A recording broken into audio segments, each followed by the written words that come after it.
Welcome to Tim Hortons Field, y'all. For TSN1150.ca, I'm Marshall Ferguson. Here comes the villain, who used to be the hero, who might still be a hero based on what he did last year in the East semi-final against the Toronto Argonauts. Justin Medlock returns to town as a member of the Winnipeg Blue Bombers after leaving in free agency. It is Brett Maher, the student, trying to figure out how to deal with the wind here at Tim Hortons Field against the master, Justin Medlock, who seemed to be real good here at home throughout his 2 tenures as a Tiger Cat. It'll be a great kicking matchup. I know it's not the sexiest way to start a 3-point conversion. Don't worry, we'll get to the juicy stuff next.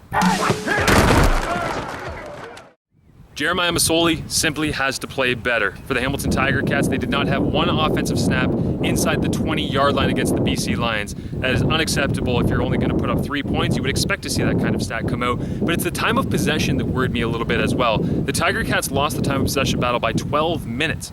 That also comes from a running game where the BC Lions decided to put the ball on the ground 27 times, I believe it was, and CJ Gable ended up with around 8 carries in that last game. So maybe a little bit more balance, but when you have Kent Austin, and you have Steph Patacic, and you have this whole mindset of being able to throw the ball short completions and move the ball effectively, it looks bad when it doesn't work, but when it looks good, it looks great. As in 15 straight completions great against the Toronto Argonauts, which sealed the game. That is the push-pull of being a pass-happy team, but Jeremiah Masoli needs to have a bounce-back week here before Zach Collaros comes back, which is in... we still don't know, so stop asking. Brandon Banks in the return game for the Tiger Cats will be looking to get itself back on track when they take on the Bombers on Thursday evening right here at Tim Hortons Field. Banks admitted to me today he was frustrated. He wasn't happy. And I asked him, well, what did they do differently? They kick away from you, they kick to the field, they kick to the boundary, they kick he said they didn't do anything. It was just us. We didn't have the energy, we didn't have the enthusiasm. He said, you know what? I went in the locker room after the game and started to think about how I felt about the way that we played. And I started thinking back to the way that we acted in the locker room before the game, when we came out of the tunnel.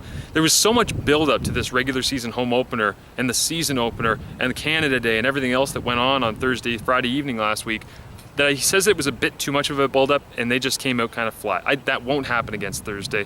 That won't happen Thursday against the Winnipeg Blue Bombers. I can't see it happening. I would expect Brandon Banks to be able to break 1 or 2. I'm not saying touchdowns, but I'm saying returns of more than 20 yards. Of course, what he's known for in the Canadian Football League. Excited to have the call for you on Thursday evening against the Winnipeg Blue Bombers. Of course, it's on TSN 1150 and TSN1150.ca as well.